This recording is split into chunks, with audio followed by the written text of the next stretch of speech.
세상을 바꾸는 힘. 최영일의 YTN 뉴스 정면 승부.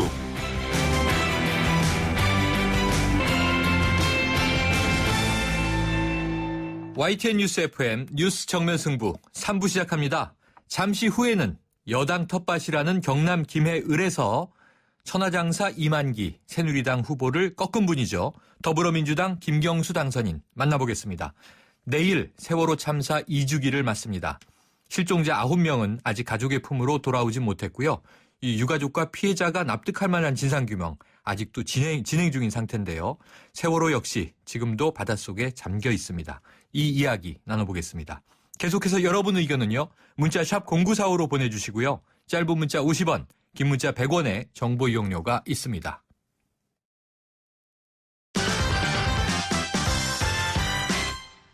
네, 정면 인터뷰 더불어민주당 김경수 당선인 만나보겠습니다. 안녕하십니까?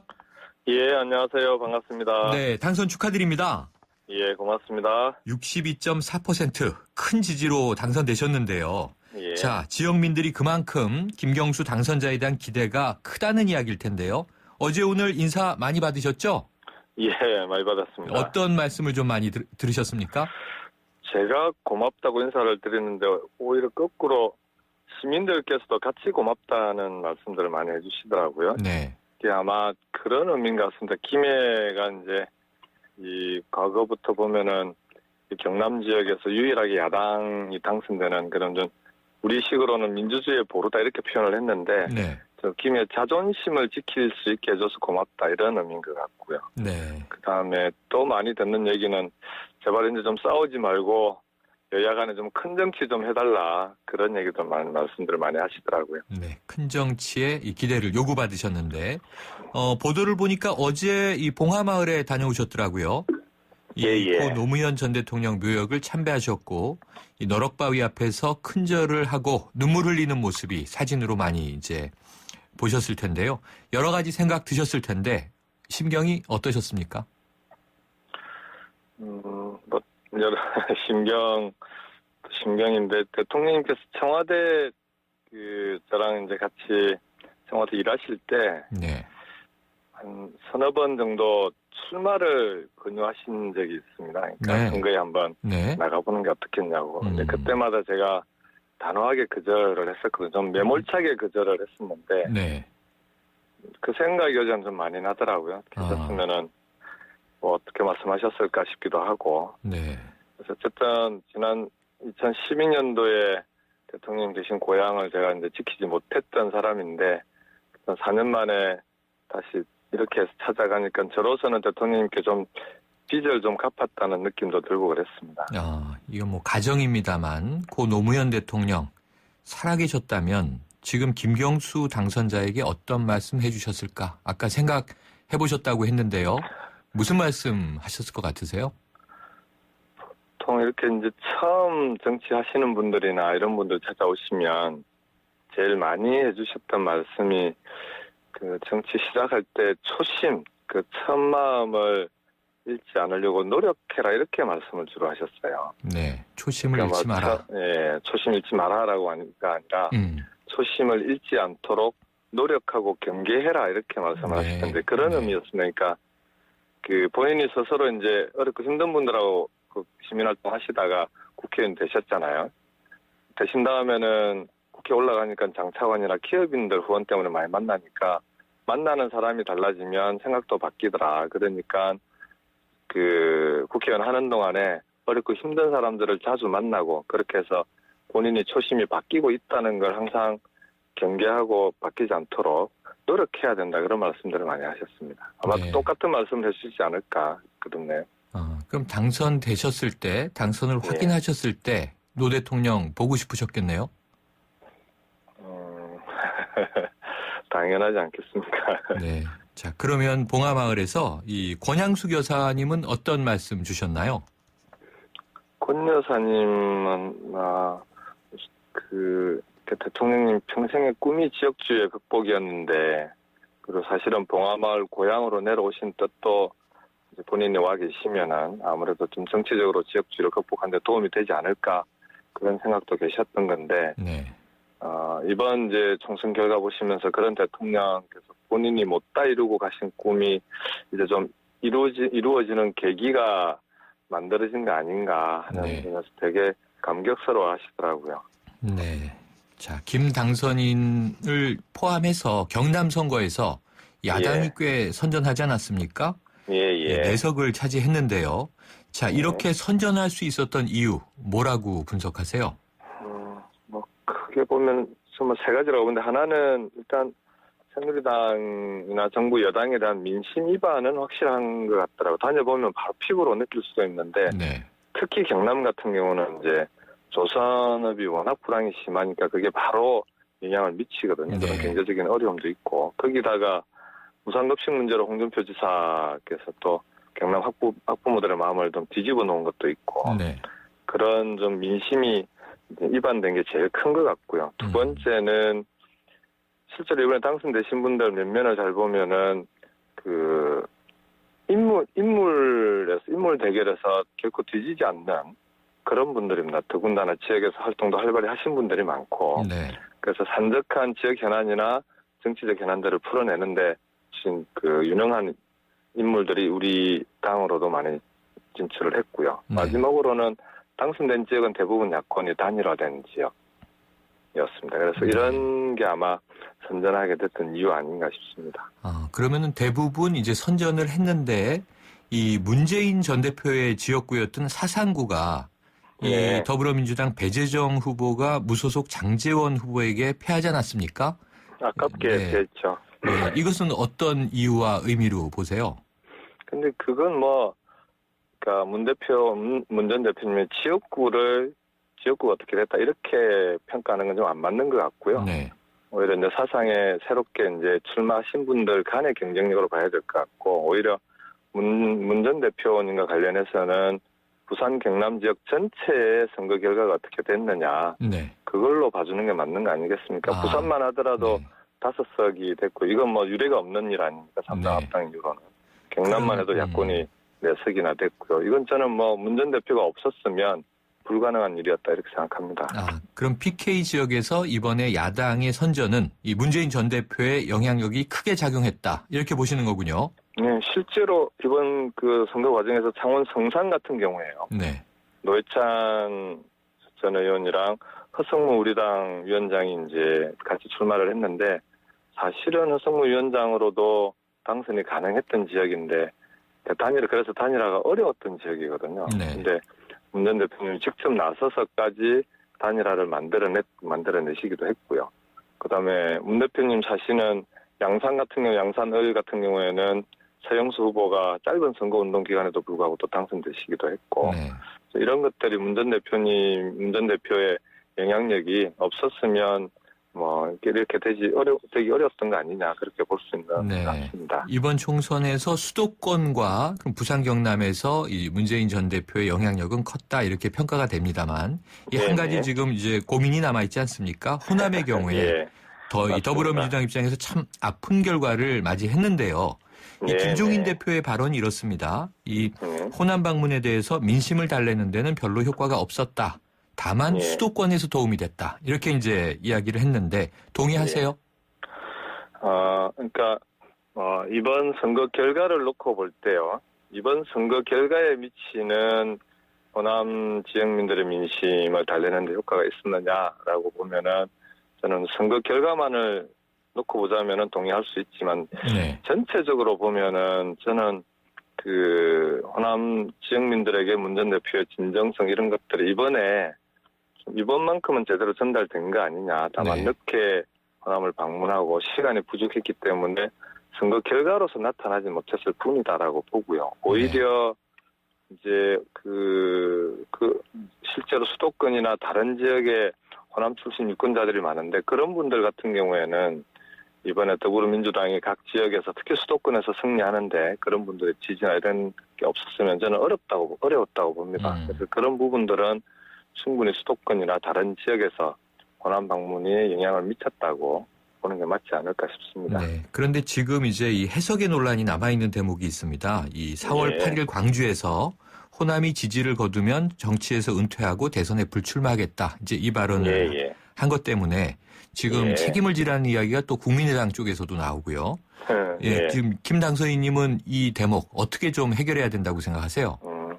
호남이 문 전 대표에 대해서 지지를 거두었느냐, 그건 지금 결론을 바로 낼 수 있는 문제는 아니라고 봅니다. 네. 오히려 이번 선거 결과를 전체적으로 보면은 저는 두 가지라고 보는데, 하나는 새누리당에 대해서는 완전히 해초리를 든 거고요. 네. 두 번째, 우리 야권에 대해서는 특히 호남에 계신 분들, 호남 지역민들께서는 새로운 숙제를 우리 야권에 던져주신 거 아니냐.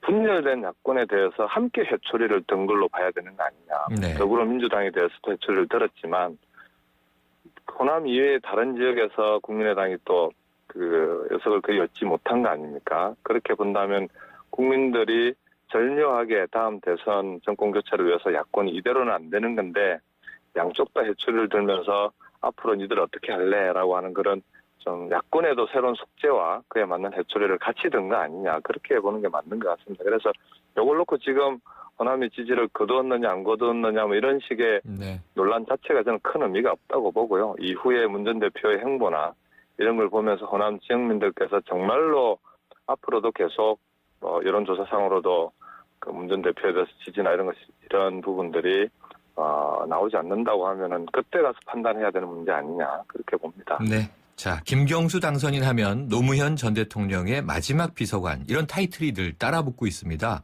혹시 이 대목이 앞으로 정치인 김경수의 운신의 폭에 좀 제약이 될까요? 어떨까요? 어떻게 보세요? 노무현 대통령 마지막 비서관이라는 타이틀로 치른 선거가 2012년도 19대 총선이었고요. 그때 치러보니까 네. 역시 지역민들은 그런 타이틀만 가지고는 우리 지역의 현안, 그다음에 네. 김해 시민들이 자신의 삶의 문제를 맡기기에는 그것만 가지고는 어렵다라는 게 지난 선거 결과였던 것 같고요. 그래서 네. 패배했고 그 이후에 지금까지 노무현 전 대통령 마지막 비서관이라는 타이틀은 저한테는 가장 자랑스러운 네. 가슴에 묻어둘 타이틀이고요. 이제는 정치인 김경수로서 평가받고 그다음에 우리 김해와 함께 커가는 정치인 김경수가 어떻게 김해를 책임지는가를 보여주면서 그걸로 평가받게 될 거라고 보기 때문에 큰 제약이 있거나 그럴 것 같지는 않다고 봅니다. 네, 김 당선인님 뒤에 이제 4.16 연대 이태호 상임위원 인터뷰가 대기 중이어서 이제 마쳐야 될 것 같은데요. 예. 내일 세월호 참사 2주기인데 혹시 남기실 말씀 있으세요? 아직도 세월호는 현재 진행형이고요. 그리고 정치하는 사람들이 풀어야 될 숙제들이 여전히 남아있는 곳이고, 그래서 20대 국회에서도 세월호와 관련해서는 그 아픔을 함께 치유하는 노력이 여야를 떠나서 같이 좀 진행이 됐으면 하는 바람이 있습니다. 알겠습니다. 오늘 말씀 감사합니다. 네, 고맙습니다. 김해시 을성거구에서 당선한 더불어민주당 김경수 당선인이었습니다.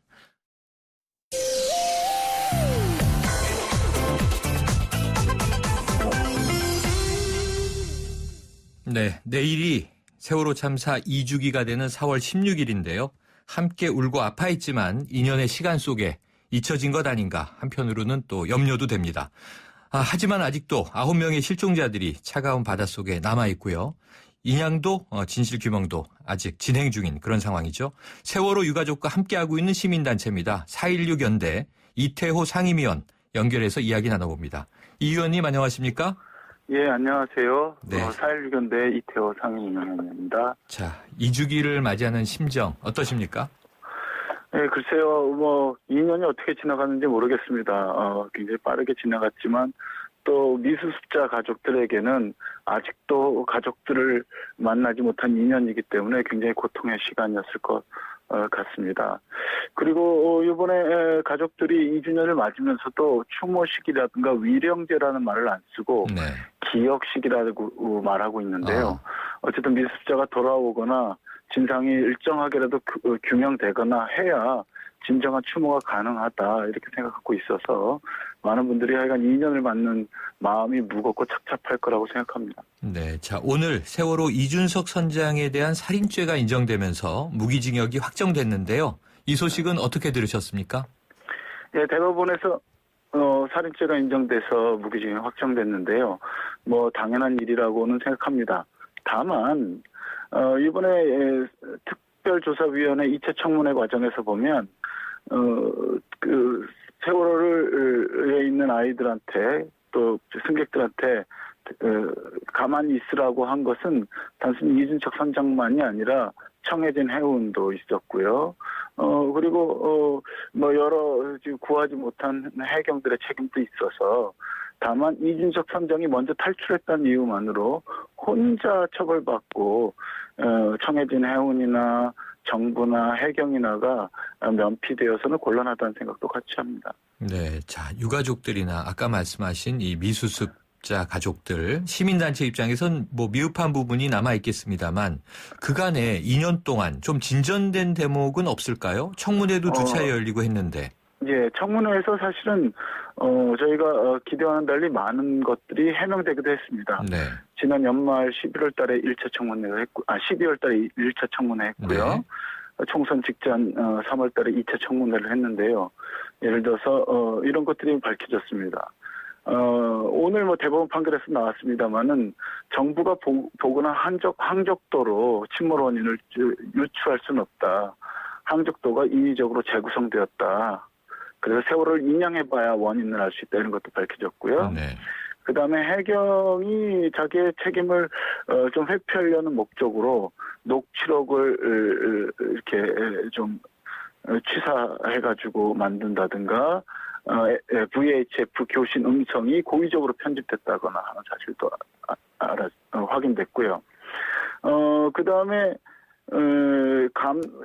해경 1, 2, 3정 정장이 유일하게 해경에서 처벌되고 있는데요. 사실 해경 1, 2, 3정뿐만 아니라 해경 고위층이 배 안에 승객이 있는 것을 알고도 아무도 퇴선 지시를 하지 않았고 하라고 요청하지도 않았다는 사실도 청문회에서 밝혀졌습니다. 네. 그리고 2차 청문회에서 특히 국정원과 청해진 해운이 이 세월호 인수 그다음에 불법 증개축 과정 모든 과정에서 매우 독특한 특수관계였다. 그리고 사고 당일도 여러 차례 청해진 해운과 국정원이 통화를 했다. 그리고 심지어 세월호는 다른 청해진 해운의 배와는 달리 유일하게 국정원에게 보고를 명문화한 운항관리 규정에 명문화한 선박이었다. 그래서 재청해진 해운과 세월호와 국정원 관계가 뭐냐 하는 의혹이 드러났습니다. 청해진 이번 청문회 과정에서. 지금 말씀하신 내용이 뭔가 좀 속 시원한 내용이라기보다는 더 이제 궁금증을 들게 만드는데요. 그런데 지금 세월호가 오는 7월에 인양 예정으로 알고 있는데 세월호 특조위의 공식 활동은 6월 30일까지로 돼 있네요. 그러면 지금 말씀하신 내용들이 이 기간 동안 좀 다 진상규명이 될 수 있겠습니까? 사실 청문회를 통해서 밝혀진 것이 의미하는 바는 검찰이나 감사원이 조사나 수사를 했는데 극히 일부만 했고 특조위가 조사를 하거나 또 특별법에 따라 특검이 임명돼서 수사할 일들이 굉장히 많이 남아있다는 것인데요. 특조위 활동이 6월 30일까지로 예정돼 있다 이렇게 표현하면 조금 오해가 있을 것 같습니다. 네네. 왜냐하면 법에 따르면 특조위를 구성한 날로부터 최대 1년 6개월을 활동할 수 있습니다. 네. 근데 특조위 임명장을 작년 3월에 받았고요. 네. 예산은 8월 달에나 나왔습니다. 네. 그러니까 사실 예산을 받고 가족들에게 조사를 시작하니까 신청을 해라라고 공지한 날이 9월 23일인가 그런데요. 네. 그걸로 보면 지금 16개월 중에 8개월 정도만 활동한 셈입니다. 네. 근데 해수부는 특조위를 지원하게 돼 있는 부서입니다만은 사실은 아주 일방적으로 특조위가 작년 1월 1일부터 활동했고 올해 6월만 최대 1년 6개월 활동 기간이니까 1년 줄 수 없고 예산도 줄 수 없다고 해서 지금 논란이 빚어지고 있는 상황이고요. 네, 네. 이게 법적으로 확정된 것이 아닌데 네. 근데 이제 그러면 19대 국회가 법을 만들었으니까 여야가 합의해서 이 갈등을 중재를 해주거나 입법기관으로서 공식적인 말하자면 입장을 확인해 주어야 되는데 사실 19대 국회가 그걸 하지 않고 총선을 맞아버렸습니다. 네. 그리고 여야 간에도 이것에 대한 일치된 견해가 없는 셈이죠. 어허. 그래서 가족들이 사실 선 앞두고 삭발도 하고 국회 앞에서 기자회견도 하면서 자칫 6월, 7월 세월호가 인양될 때 특조위의 조사 권한 문제가 아주 큰 갈등이 생길 수 있으니 네. 국회가 법을 바꾸든 아니면 여야 합의로 해석을 공식화하든 분명히 해달라고 그랬었는데요. 네. 아직 이것은 미지수로 남아 있습니다. 아, 그럼 이제 이 특조위의 활동 기간에 대한 논란이 아직 남아 있군요. 네, 그렇습니다. 자, 그럼 이게 또 제가 보기에는 20대 국회로 넘어가지 않겠는가 싶은데요. 6월 1일 네. 개원 예정인데 지금 세월호 변호사로 유명한 박주민 당선인 있지 않습니까? 네. 그럼 유가족이나 좀 시민단체들이 이 대목에 기대가 있으신가요? 큰 우군을 얻은 것은 분명합니다. 박주민 변호사 같은 경우에는 초기부터 가족들과 동고동락을 해왔던 변호사고 세월호 문제에 대해서 가장 잘 알고 있는 가족들의 일종의 증인 같은 사람이죠. 네. 하지만 또 다른 면에 있어서는 뭐 국회의원 한 명이 해결할 수 있는 많은 문제가 있는 것도 사실입니다. 네. 그 점에서 저희가 주목하는 것은 저희 4.16 연대와 가족들이 총선 기간 동안 모든 정당 그리고 모든 국회의원 후보자들한테 아까 세월호 조사 기간 문제, 특검 실시 문제, 뭐 기타 인양 문제와 관련해서 약속을 받았습니다. 네. 4개 정책 과제에 대해서 약속을 받았는데 물론 불행하게도 새누리당은 답변을 하지 않았어요. 네. 하지만 그때 약속했던 국회의원이 120명가량이 저희가 답변서를 보내온 요번에 네. 국회에 진출했습니다. 그리고 국회 개원하기 전까지 저희는 과반수가 되는 150명 이상의 약속을 받아낼 거라고 확신하고 있습니다. 네. 그 경우에 20대 국회가 지금 세월호 특조위의 조사 기간, 조사 권한과 관련된 갈등뿐만 아니라 많은 문제에 대해서 조금 더 힘있게 의정활동을 해주지 않을까 기대하고 있습니다. 네. 자, 끝으로 내일 2주기에 앞서서 한 말씀 해주시죠. 예, 가족들은 아직 진실을 요구하면서 거리에 있습니다. 그리고 아직 위령제도 지내지 못하고 있고 세월호는 아직 차가운 바다 속에 있습니다. 많은 분들이 가족들이 보상이나 금전적 이익을 바라고 계속 무언가를 하고 있다고 오해하는 분들이 계시는데 이분들이 유일하게 원하는 것은 아직 못 찾은 가족들이 네. 돌아오는 것이고 진실을 투명하게 성역 없이 밝히는 알겠습니다. 것입니다. 가족과 함께 해주십시오. 네. 오늘 말씀 감사합니다. 네. 지금까지 4.16 연대 이태호 상임위원이었습니다. 사장님, 성악가 김동규 씨네 집 바닥재 좋던데 우리 집도 똑같은 걸로 해줘요. 아, 요즘 떠오르는 바닥재 스타 강마루. 스타일 좋고 습기 열 긁힘에 강하니까 오래 사용하려면 그래서 스타 강마루로 하는구나. 성악가 김동규입니다. 강마루 스타는 스타 강마루. 스타 강마루. 배우 박소연 밤마다 걱정입니다. 제발 대리운전 불러서 귀가해주세요. 사고라도 나면 여우와 토끼는 누가 먹여 살려요. 2588 있잖아요. 좌우로 정렬 2588 눌러줘요 2588 네, 3부 여기까지고요. 4부로 이어갑니다.